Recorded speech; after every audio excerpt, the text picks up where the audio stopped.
No one in the wealthy neighborhood of Westbrook Heights expected that a seemingly peaceful afternoon would begin with a sharp shout and the flash of patrol lights slicing through the air. A gleaming Range Rover autobiography had just rolled to a stop near the turn, when a violent crack slammed against the front windshield, startling dog walkers who whipped around in alarm. Everyone saw the same scene, a police officer snarling at a black man in a flawless suit, as if he had just been caught stealing a vehicle he had no right to own. Officer Ryan Mercer, 37 years old, face flushed with anger and arrogance, stood planted in front of the hood baton still clenched in his hand. He was convinced he had found a criminal. Westbrook Heights had always been the place where Mercer funneled his private resentments, the expensive houses he would never buy, the luxury cars he would never touch, and the successful residents he believed he could never become. So when he saw Elias Turner, a black man driving an extravagant SUV, every stereotype in Mercer's mind ignited like gasoline meeting flame. Elias lowered the window with unnerving calm. His eyes were steady yet deep, like a quiet lake hiding a storm beneath. The only thing betraying the tension was his breathing, purposefully even. He knew situations like this could pivot in seconds, and the greatest danger was the impulsiveness of the man standing before him. "Officer," he said in a low, controlled voice. "Please tell me the reason for stopping my vehicle." Mercer let out a mocking laugh, dripping with contempt that thickened the air between them. "The reason is, you do not look like someone who can legally own this car. Now, open the door. Step out." People had begun gathering. A young girl tugged at her mother's hand, pulling her close to the curb. An elderly woman with her dog stared with visible unease. Inside the cafe across the street, Jalen, the teenage barista, working the afternoon shift, instantly recognized the familiar silhouette of the VIP customer he served weekly. At a corner table, Captain Adriana Flores Elias's colleague from the Pentagon, dressed in civilian clothes, set down her latte, at once her military instincts tightening like a drawn bow. Mercer yanked on the door handle, but the lock held firm. His temper exploded. He barked louder as if sheer force could reassert his dominance over the growing crowd. "I said step out. Now." No arguing. Elias opened the door and stepped out with the posture only years in the military could teach: back straight shoulders, relaxed eyes, steady but alert. That very composure made Mercer even angrier. To him, it was not politeness. It was defiance. At that moment, the fading afternoon sunlight caught the dashboard, reflecting off a Department of Defense parking pass. Mercer saw it, but dismissed it instantly. He did not want to acknowledge anything that might shatter the narrative he had already created in his head about a dangerous suspect.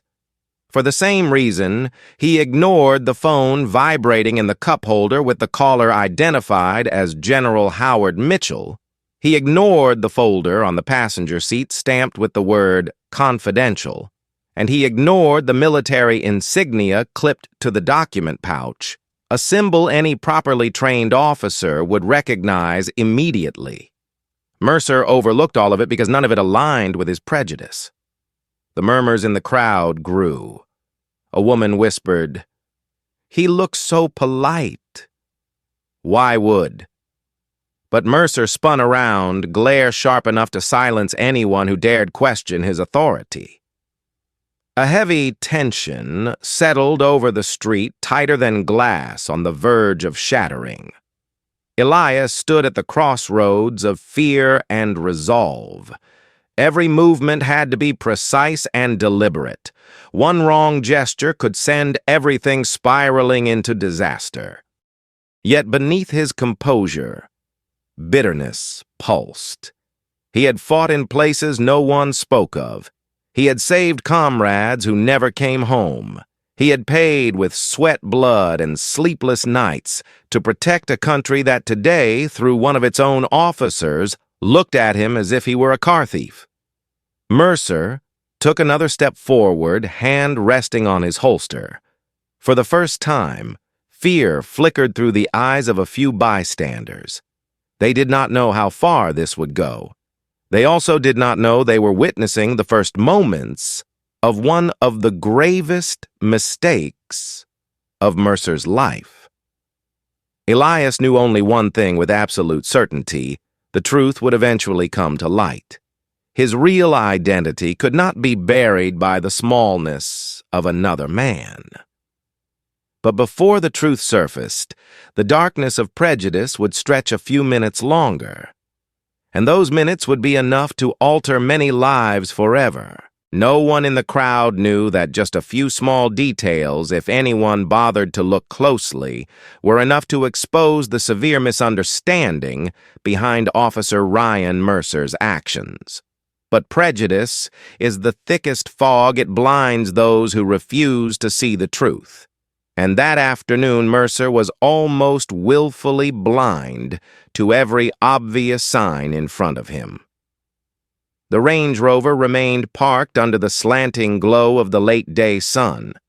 On the dashboard, the Department of Defense parking pass trembled gently with the vibration of the still warm engine. It was a small, ordinary item, yet anyone familiar with the military complex in Washington would recognize it immediately as a credential issued to officers with clearance to enter high-security zones. Mercer glanced at it for a split second, but instantly rewrote the truth into something easier for him to accept, something that aligned with his own warped assumptions. This man must be using something fake. Elias stayed still, hands fully visible, posture so precise that anyone with military experience needed only a moment to realize he had been trained to withstand pressure in the most extreme conditions. His fingers tightened slightly, not out of fear, but because discipline had become instinct. Stay calm. Do not add fuel to a fire. Inside the cafe, Captain Adriana Flores watched everything through the glass window. She recognized Elias the moment he stepped out of the car, not because they were close, but because, at the Pentagon, high-ranking officers frequently crossed paths in busy hallways, each carrying a presence that could not be mistaken. Flores pressed her lips together, sharp eyes fixed on the scene outside. Her intelligence training warned her that intervening directly could escalate things further. What she needed to do was record, observe, and prepare for what was about to unfold. Across the street, Jalen, the 20-year-old barista, was nearly glued to the window. He had seen Elias many times, enough to know he was the most courteous customer ever to walk through the door. He always paid with a military card, always asked Jalen about school, always tipped generously. Now seeing Mercer's hand resting on his gun made Jalen's stomach twist. Had he not already heard too many stories that ended in tragedy, he pulled out his phone, trying to steady his trembling hand. Linda Myers, a retired teacher, stepped a little closer to the scene. She recognized Elias as the man who had helped her pick up her groceries when she dropped her bag on the sidewalk months ago. A kind man. A refined man. A man who looked nothing like what the shouting officer was trying to paint him as. But Linda had lived long enough to know that an elderly woman speaking up while a man drunk on authority raged would rarely be heard. Mercer suddenly pointed at the phone ringing in Elias's cup holder. He snatched it up and read the flashing caller name aloud. General Howard Mitchell. He let out a dismissive laugh. You think I am falling for that? People put fake names in their contacts to look important? I have seen that trick countless times. Elias looked at the phone in Mercer's hand, a sharp ache flickering through his eyes as he watched something true turned into a mockery. That call was one he needed to take.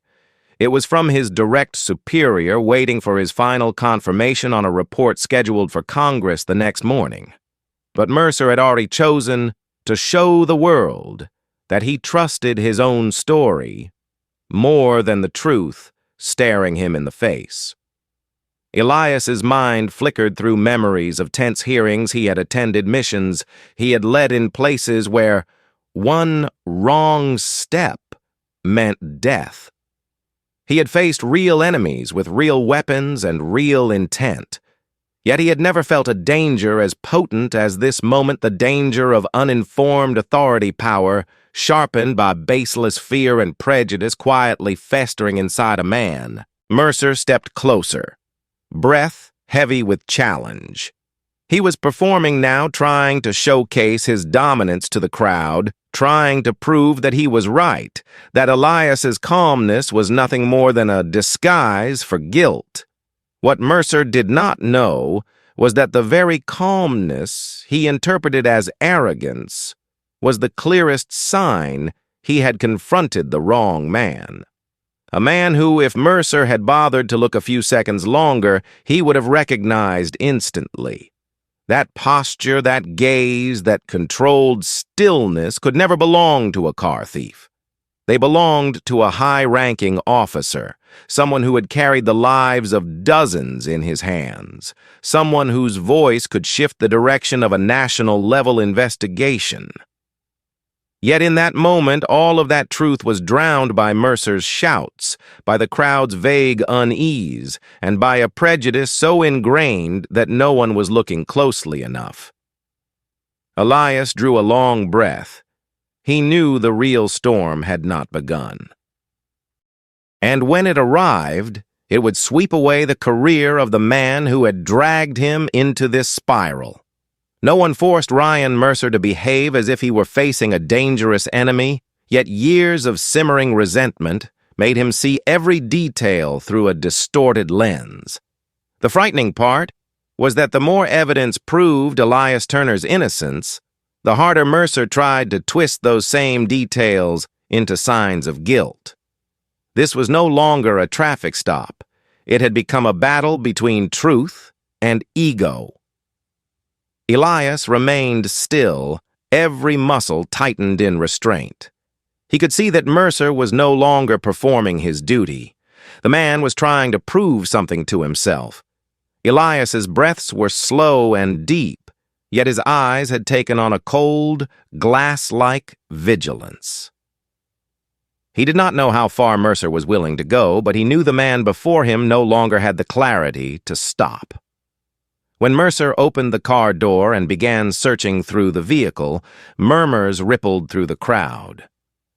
The latex glove stretched tight on Mercer's hand, slapped against the car frame like a harsh warning. He yanked items out with barely contained fury, as if the more he destroyed, the more he validated his assumptions. A box containing a medal fell to the pavement, the lid popping open to reveal a finely crafted decoration. A few people in the crowd recognized its significance, whispers spreading.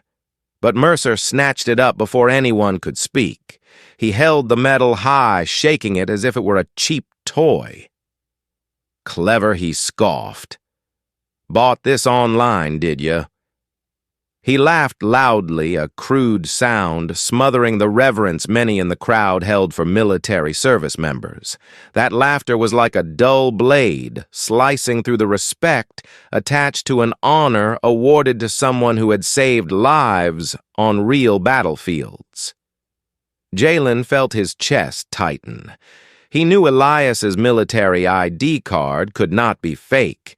He had swiped it dozens of times. Yet his legs were frozen, and his hands shook so badly the phone screen blurred before his eyes. In that moment, Jalen understood something he had only ever heard on the news. Sometimes, the truth does not speak as loudly as the emotions of the person in power. Linda Myers, despite trying to stay composed, could no longer stay silent. She stepped forward half a pace, her voice trembling with outrage. "Officer, I have met this man many times. He is respectful. He is nothing like Mercer," whirled around, cutting her off with an icy stare. "You do not need to say anything else. This is police business. Step back. Now." Linda fell silent, throat tight. She realized she had just been recast as an obstacle, and she knew that one more word could push Mercer to escalate, beyond anyone's control. Meanwhile, Captain Adriana Flores, recording every detail through the cafe window, could feel the situation slipping rapidly toward danger. She saw Mercer ignore the Department of Defense pass, saw him dismiss every legitimate piece of evidence, saw biases fueling his blindness. She wanted to rush outside, identify herself, order him to stop.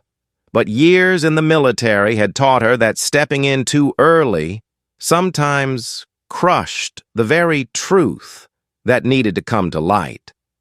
Sometimes the darkness had to reveal its full violence before the truth became undeniable.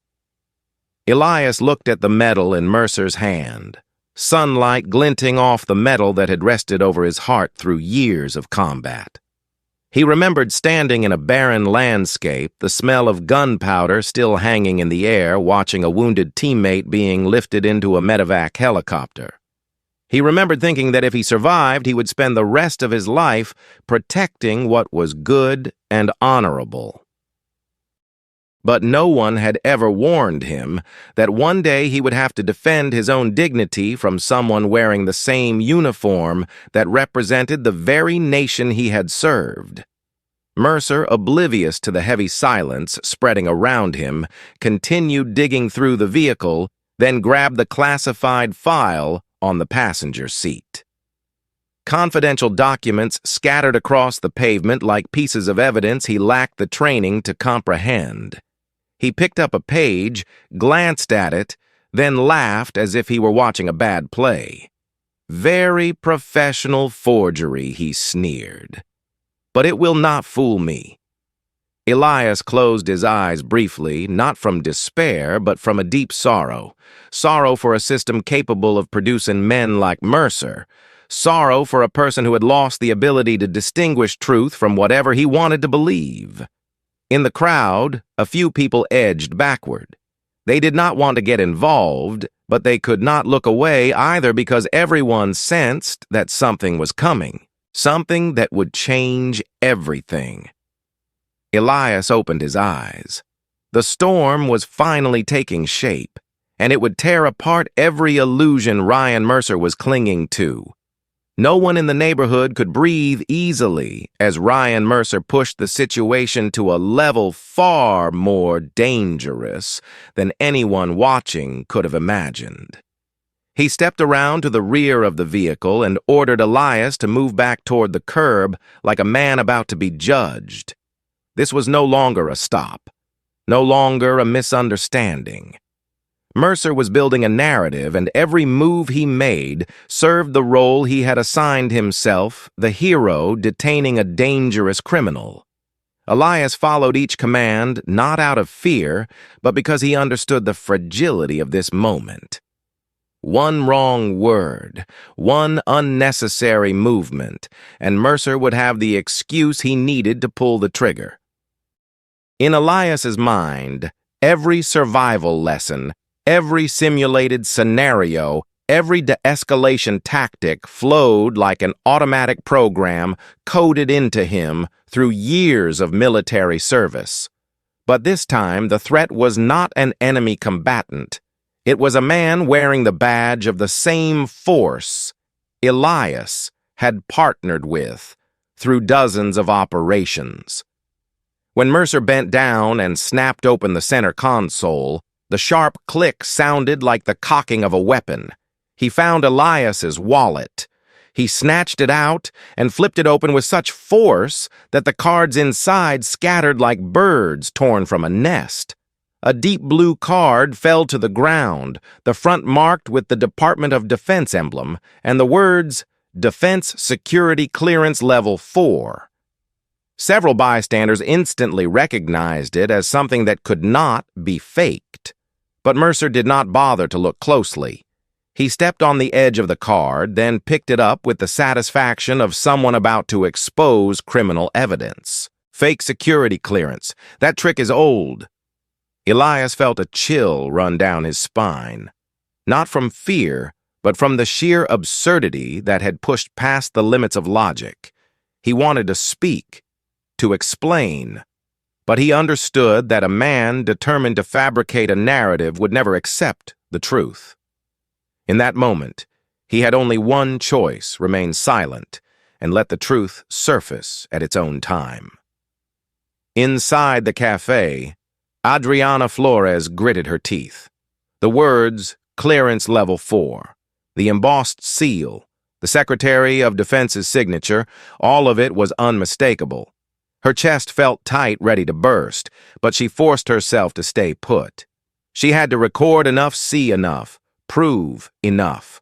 Her anger had to serve one purpose only: absolute justice. Jalen was shaking so hard his phone nearly slipped from his hands. He zoomed in on the security card under Mercer's boot, capturing every detail. Without this footage, he knew the truth would be buried beneath dozens of reports, written in the familiar pattern of police right suspect wrong. In Jalen's eyes, there was not just fear now, but a sharp, painful helplessness. Why was a decent man like Elias being treated as an enemy on the very soil he had served? Mercer kept flipping through documents, pulling out a thick, sealed folder. When he ripped through the security tape, several sheets slid out. The words, "Eyes Only Confidential Williamson Briefing," glinted under the sunlight. Mercer burst out laughing, the triumphant laugh of someone convinced he had just uncovered evidence worthy of media praise. Classified files. Only fakes carry hundreds of these. You should have hidden them better. The crowd's tone shifted. Some people exchanged bewildered looks. One man whispered uncertainly, "Classified papers left in a car like this, they look real to me." But Mercer did not hear a thing. He was intoxicated by authority, intoxicated by the belief that he controlled the fate of the man standing before him. Elias inhaled deeply, eyes fixed forward, as if he were staring straight through the swirling dust of prejudice around him. He thought of the important meeting he had just left, the speech he was scheduled to deliver before Congress the next morning, the teammates who trusted him to speak the truth about the operation they had survived. And now all of it was at risk because of the stubbornness of an officer incapable of recognizing the magnitude of what he was tearing apart. Linda stood alone at the edge of the sidewalk, hands gripping her purse straps. She felt as though she was witnessing a reflection of injustices she believed had faded long ago.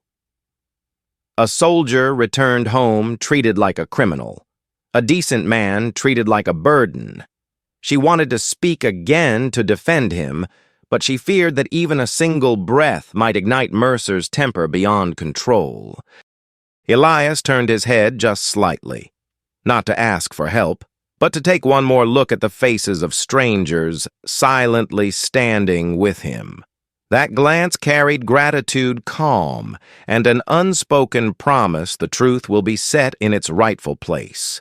And at that exact moment, the radio on Mercer's shoulder crackled to life with a call from dispatch, setting off a chain reaction he never saw coming.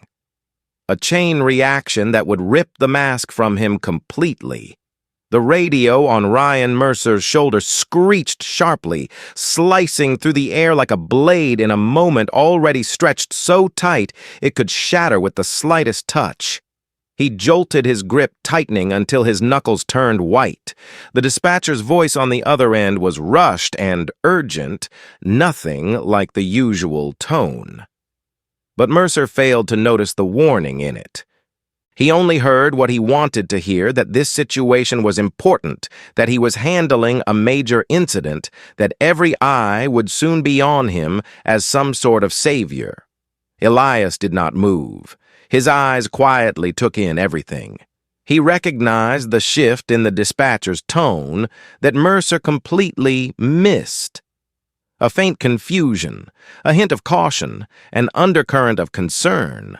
Small signs, but to someone who had survived dozens of life-and-death negotiations in war zones, they rang like sirens. The dispatcher repeated the question, status of the suspect. Mercer launched into his fabricated story, reporting that the suspect possessed forged military documents, fake security clearance, possibly tied to an identity theft ring. His voice brimmed with pride, as if he were narrating a heroic takedown.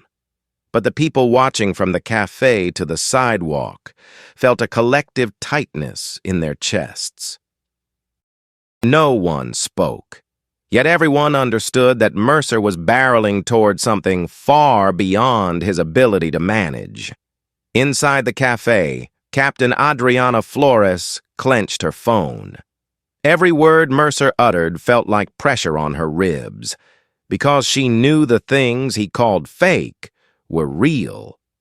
They were layers of security that could not be replicated, issued only to those entrusted with missions that affected national security. Flores had seen Elias in classified meetings, in strategic briefings, had heard him deliver reports signed by officials Mercer would never come close to in his lifetime. And now, she was watching those truths twisted into lies by one man's blindness. As Mercer continued speaking into the radio, Elias sensed something.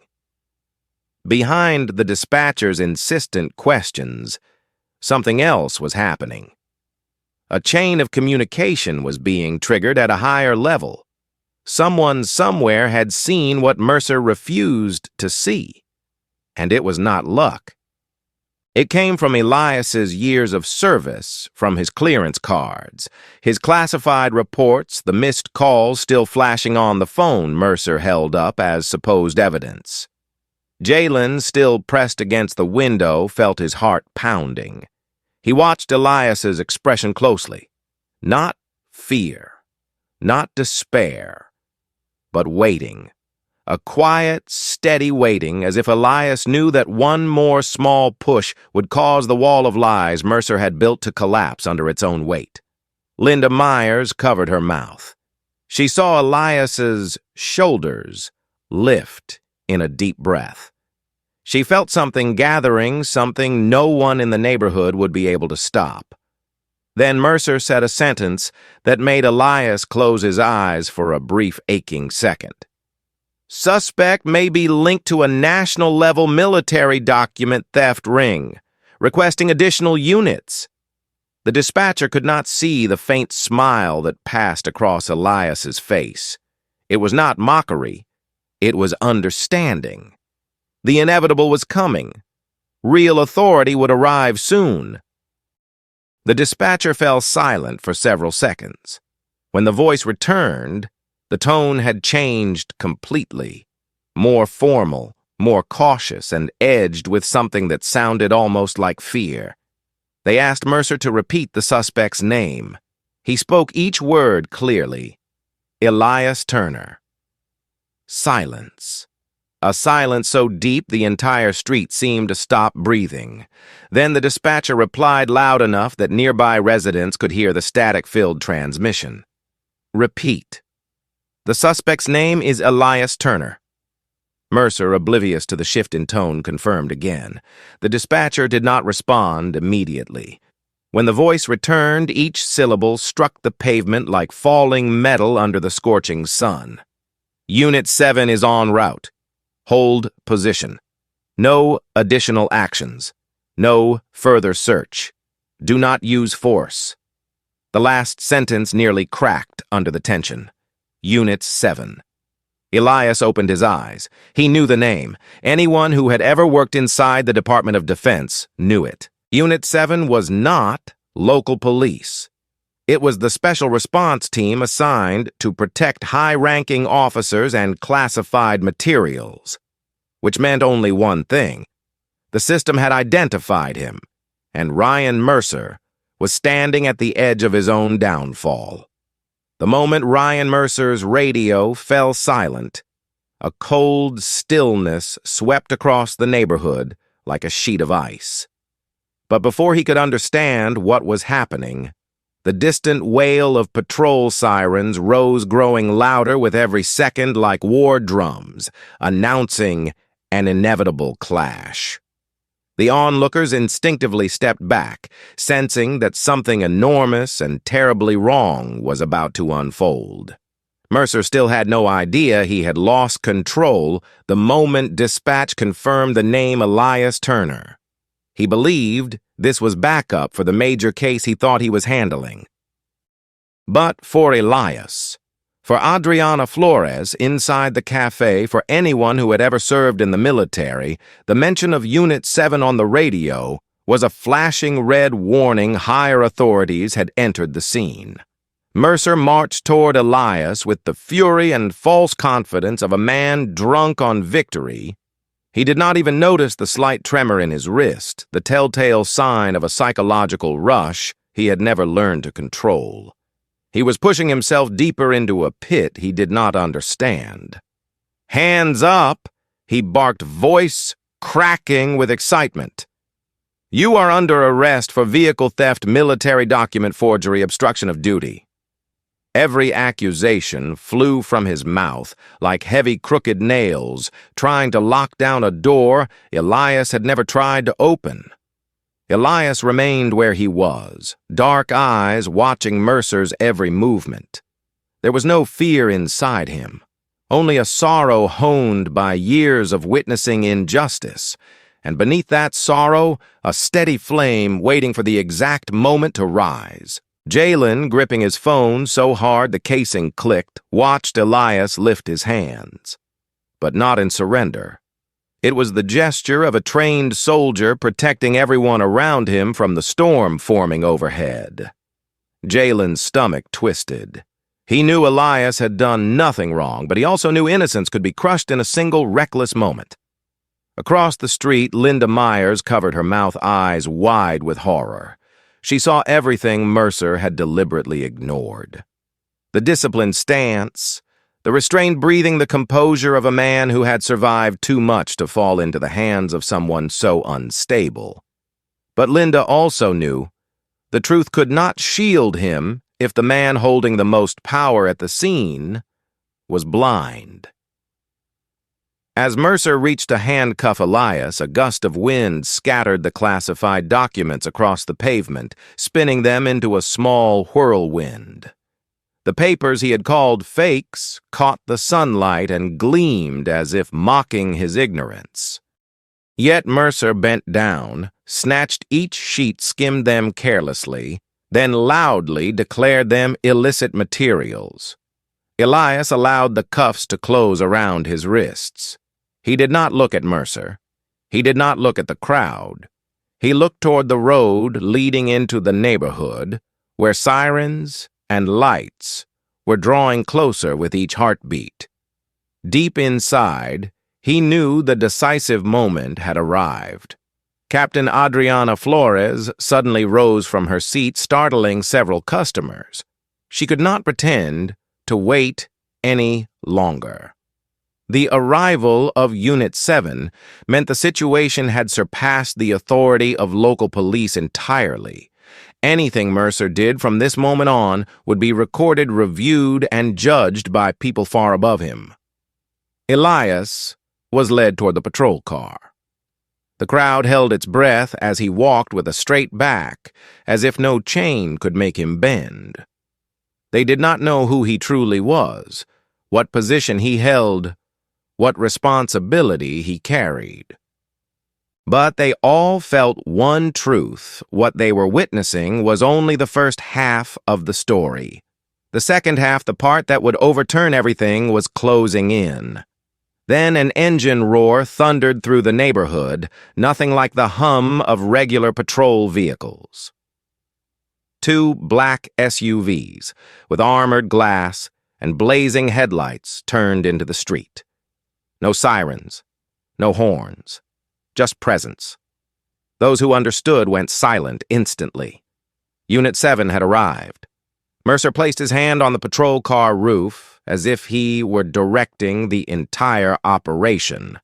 But he failed to grasp the most important fact. Those SUVs were not here for him. They were here for Elias Turner. And the countdown to the truth being exposed had begun. The shadows of the two black SUVs engulfed the street like steel gates opening for a level of authority Ryan Mercer had no idea he had just collided with. The crowd stepped even farther back, guided by instinct, sensing the arrival of a force that would only appear when something truly extraordinary had gone wrong. No sirens, no shouting. Only the crushing silence of people who operated far above the reach of local law. Mercer stepped forward, half a pace, jaw tight. He did not understand, but he believed this was connected to the major case he thought he was about to claim credit for. That belief pulled him deeper into the delusion of victory. He planted his hand on his hip, voice dropping as he tried to assert command. Step aside. This is an active scene under my jurisdiction. The door of the first SUV swung open. A broad-shouldered man in a ballistic vest stepped out, followed by two more. All wearing secure communication earpieces, their eyes sharp and cold as they scanned the area. They did not look at Mercer. They did not look at the crowd. Their focus fixed solely on Elias Turner standing in front of the patrol car with his hands in cuffs. Mercer moved closer, trying to appear composed. You got here fast. I just identified the suspect with a fake security card and forged military documents. The man in front, someone who carried the posture of a leader hardened by harsh environments, stopped right in front of Mercer. His eyes held no curiosity and no anger. They were the eyes of someone who already knew exactly what was happening before he arrived. Say it again. Who is the suspect? Mercer pointed at Elias as if presenting a captured trophy. Him. Elias Turner. For a heartbeat, everything froze. Even the wind seemed to stop. The man shifted his stance, feet spreading just slightly, in a defensive posture not to protect Mercer, but to protect Elias. His voice dropped to a coldness that made the entire crowd's skin prickle. You have made a very serious mistake, officer. Mercer frowned in irritation. Do not tell me you are falling for this. All of that is fake paperwork. Captain Adriana Flores had stepped out of the cafe by now. She stood with the crowd, filming without blinking, her heartbeat pounding as the situation reached the point of no return. The man in the vest turned to an agent beside him. Verify identification. The agent needed only a glance at Elias's face before nodding firmly. Confirmed. Colonel Elias Turner, clearance level 4, active duty, currently preparing for congressional testimony. A ripple swept through the crowd like a collective gasp. Linda Myers pressed a hand to her chest. Jalen nearly dropped his phone. Mercer went rigid, his face drained, then flushed red, as if he had just been struck by a truth he never imagined. Before he could react, the man in the vest stepped forward, voice dropping into a tone like muffled thunder. Colonel Turner holds responsibilities tied to national security. The documents you called fake are classified files. The card you stepped on is a level 4 clearance badge, and the calls you dismissed were from the office of General Howard Mitchell. Mercer opened his mouth, but no sound came out. The man continued, each word hitting the pavement like a hammer. You did not just overstep authority. You interfered with a federal mission. You detained and insulted a senior officer while he was handling sensitive material. The crowd split as the man signaled for the cuffs to be removed. A technician hurried forward and unlocked each restraint. When Elias's wrists were finally free, he did not move immediately. He stepped back half a pace, inhaling slowly, like a soldier returning from a battlefield of shadows. Mercer stammered,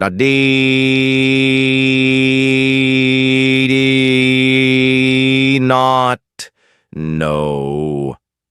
He did not show Elias turn toward him, his gaze calm yet sharp as a blade. You did not need me to shout. I cooperated from beginning to end. The only thing you failed to see was the truth in front of you. The air froze. The man in the vest issued his command. Retrieve all patrol car footage, body cam recordings, and radio logs. Everything will be transferred to the federal level. And in an instant, the crowd understood this was no longer a local matter. Mercer stood like a man drained of blood. Moments ago, he believed he had won. Now, in front of everyone, he was nothing more than a fool who had destroyed his own career with his own hands. The real storm had arrived, and it would consume Ryan Mercer without needing a single scream. The two black SUVs had been parked for less than 3 minutes, yet the chaos in Ryan Mercer's mind had already spiraled far beyond anything he could process. Everything around him seemed to slow, as if the entire street were watching him through a thick pane of judgment. But reality was moving at full speed.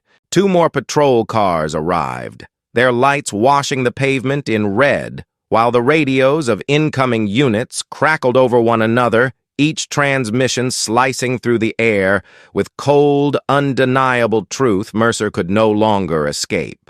Elias Turner stood in the center of the floodlights, his wrists still marked red from the cuffs. He said nothing. He did not need to. His silence made the weight of the storm even more overwhelming. A senior military officer was being rescued from the very man who was supposed to protect him. The entire neighborhood had witnessed it. Every camera was pointed in his direction. There was no escaping the truth now.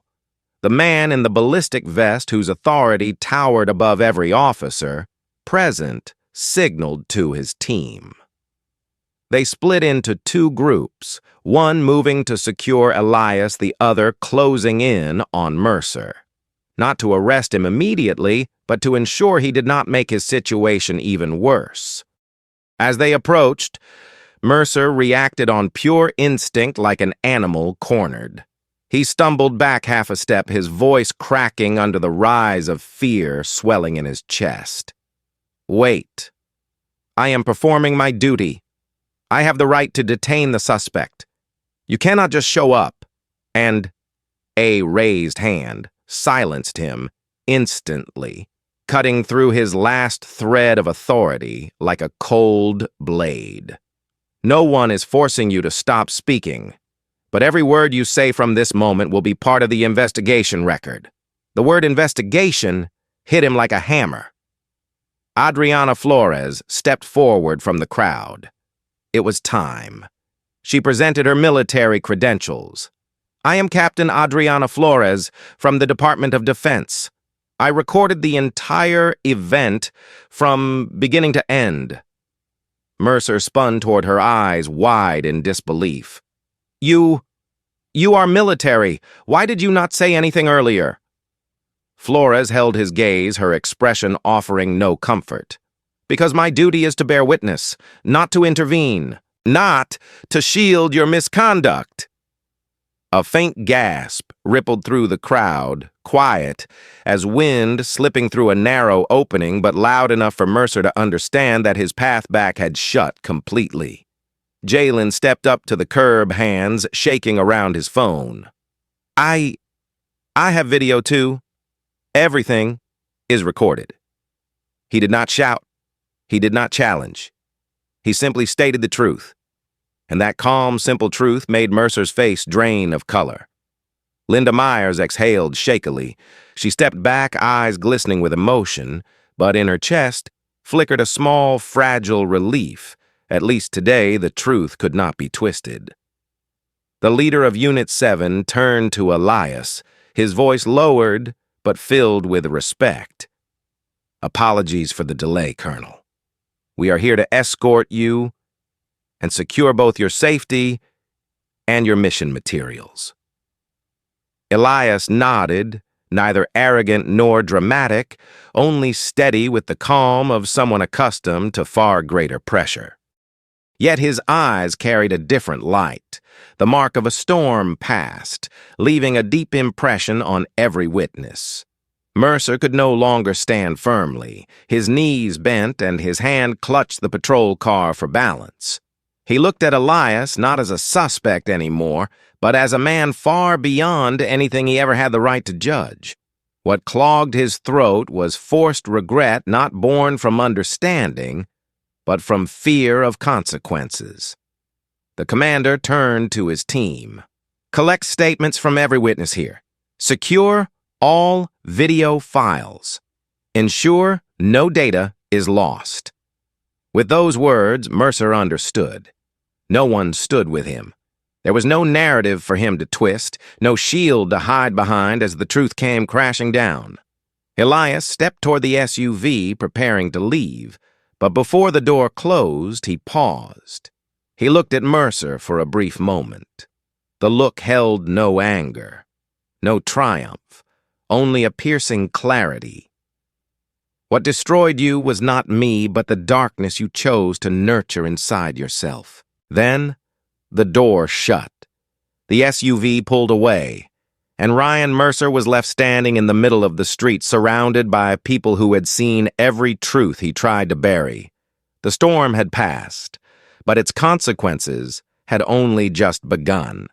That night, when the lights of Unit 7's SUVs finally disappeared around the corner, all that remained was the collapsed silhouette of Ryan Mercer, standing alone in the empty street like a man ripped violently out of the illusion of power he had built for himself.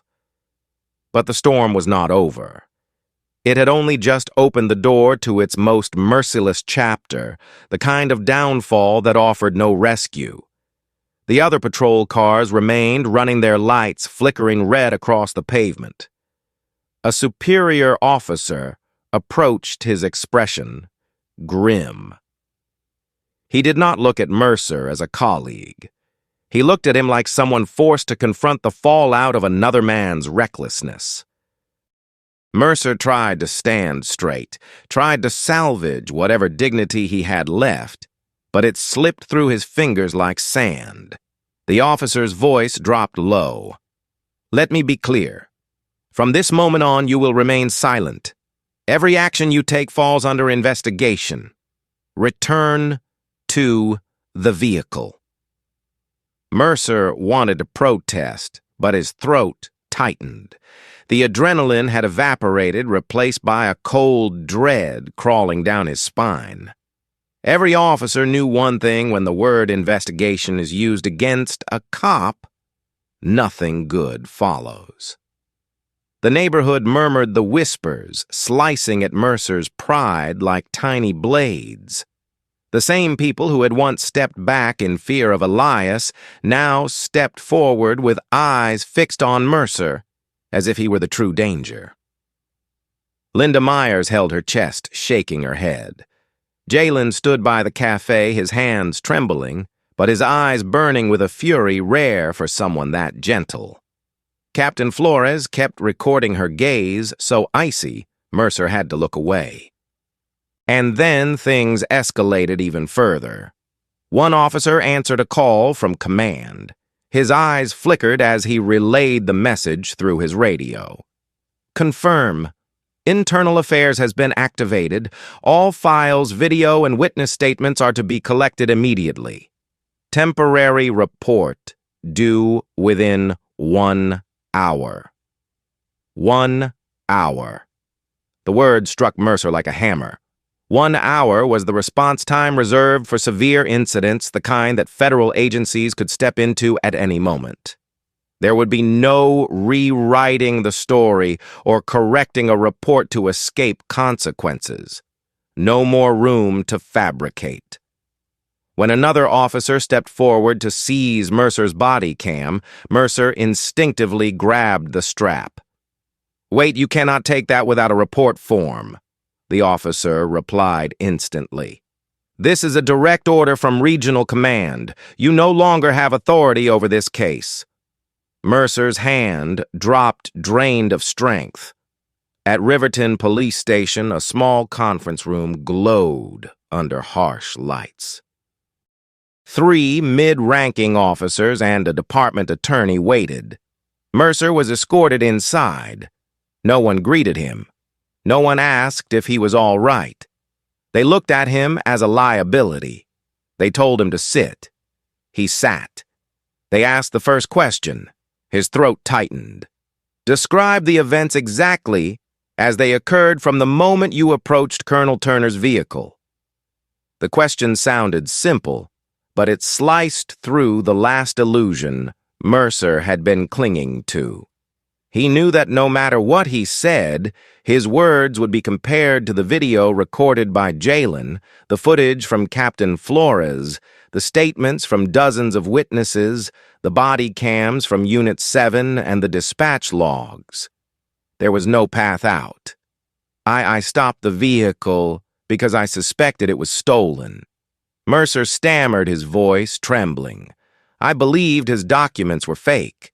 I was following procedure. One officer opened a laptop and played the video Jalen had sent. Mercer's voice echoed through the room, sharp and dripping with hostility. Fake security card, fake reports, fake identification. These scams, I know all of them. Mercer's face turned ashen. The investigator closed the laptop. If you called those documents fake, then you are openly admitting you cannot identify a Level 4 clearance badge. You cannot recognize a Department of Defense security seal. You cannot distinguish authentic medals. What do you have to say for that? Mercer could not answer. For the first time in his career, his silence became a louder confession than anything he could utter. As the questioning continued, each inquiry sharper, each piece of evidence heavier, Mercer finally understood the truth. The worst part was not suspension, not losing his pension, not public humiliation. It was this: he had been completely exposed. No excuses left, no polished exterior, no badge to hide behind like a shield protecting him from consequences. Only the raw truth laid bare before everyone. In that moment, Mercer finally learned what Elias had understood all along. Real strength does not come from borrowed authority pinned to a uniform. It comes from dignity, discipline, truth. And those were the things he had never possessed. The investigation stretched on for many days, but for Ryan Mercer it felt like being locked inside a windowless room without oxygen, each passing hour peeling away another layer of self-deception he had wrapped around himself. The truth pressed on him from every direction. There was no one left to pull him up. No colleague came to offer comfort. Even the officers who once laughed beside him and believed he was strong and principled now looked at him as a detonated bomb, leaving only shards for the department to clean up. In the closed meeting room, evidence followed evidence. Videos from bystanders. Captain Flores's recordings verification reports from the Department of Defense, Colonel Elias Turner's personnel file, internal affairs analyses, all stacked before the commanders like an unbroken waterfall of proof. There was no need for shouting, no need for pounding on the table. The truth was too overwhelming to require theatrics. Mercer sat still, but inside him a storm raged without end. Every question thrown at him was like a shard of ice, shattering the arrogant shell he had used to disguise his nature for years. He wanted to fight back, but he knew that any answer would only bury him deeper. When the commanders asked why he had not followed proper protocol in handling classified material, he said nothing. When they asked why he ignored a Level 4 clearance badge, he lowered his head. When they asked why he insisted a real medal was some cheap trinket bought online, his throat tightened as if a fist were squeezing it shut.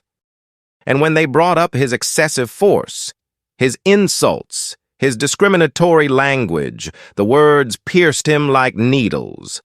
I thought I was handling a... He stopped. The word he wanted to say was major case, but even he was not foolish enough now to say it aloud. A senior officer, arms crossed, eyes forged by decades of dealing with serious incidents, leaned forward. You thought you were handling a major case.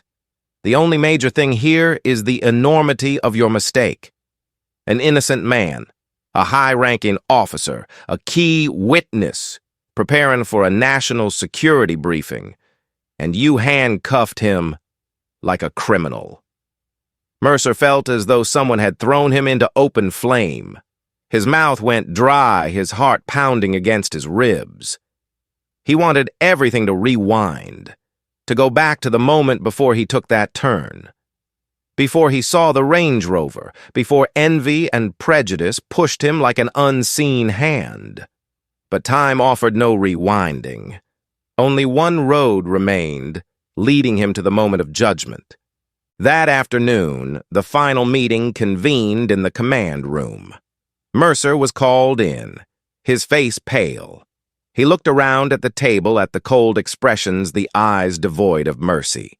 The commander spoke slow and heavy, each word hitting the wall like a hammer.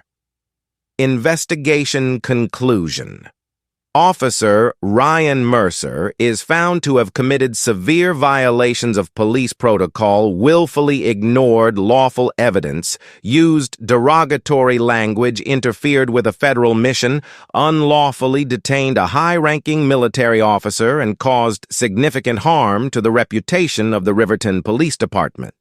Effective immediately suspension badge, revoked weapon confiscated pending referral to federal authorities. Mercer froze in place. The room spun. The floor seemed to tilt. His lungs tightened into shallow, ragged breaths, like someone punched the air out of him. But the words that shattered him were not the charges. It was the sentence that followed, delivered plainly emotionless, sealing the end of a career built on rotten ground. You are no longer fit to serve this community. The commander slid a document toward him. A voluntary resignation form. If he signed it, he could keep whatever dignity remained. If not, Elias Turner's compensation case and all evidence would be escalated to federal prosecutors with a recommendation for criminal charges. Mercer picked up the pen. His hand shook so hard the ink smeared. He signed. Not because he wanted to, because he had no choice. When he stepped out of the room, his badge already removed, Mercer felt the weight of the world fall away, not in relief, but in exposure, as if every protective layer had been stripped off, leaving only a raw, hollowed truth beneath. The room stayed silent as he backed out. No one looked at him. No one called his name, only the cold click of the door shutting behind him. Outside, a light rain had begun to fall. Mercer stood there, letting the drops hit his face, as if they could wash away the shame clinging to him. But the rain could not, because the shame was not on the surface. It was inside his heart. Somewhere else in the city, Colonel Elias Turner sat in his lit office, reviewing his testimony documents, letting out a long, quiet breath. He felt no triumph in being vindicated, no satisfaction in seeing another man punished. Only a weight, a subdued sadness, known only to those who had lived too long in the shadow of prejudice. He had survived places where a single heartbeat could separate life from death. Yet he had never imagined that driving through a peaceful neighborhood could bring him closer to danger than the battlefield ever did. A danger woven into glances, into tones of voice, into the way people judged him by his skin and the car he drove. Elias looked up. Outside, it was raining there too. He allowed a quiet sense of relief to settle in his chest. Not because Mercer had fallen, but because today the truth had prevailed. And that victory came from those who stood up ordinary witnesses, honorable officers, and his own calm resolve. Truth does not need to shout. It only needs to be seen. And today, at last, it had been seen completely. From the perspective of a specialist in systemic accountability, the story of Elias Turner reveals the painful truth that prejudice needs only a single moment to inflict harm, yet it takes an entire awakened community to repair the damage. If you believe stories that expose injustice like this must continue to be told, please like and subscribe to help spread meaningful change. And leave a comment with the phrase, "I see it clearly now."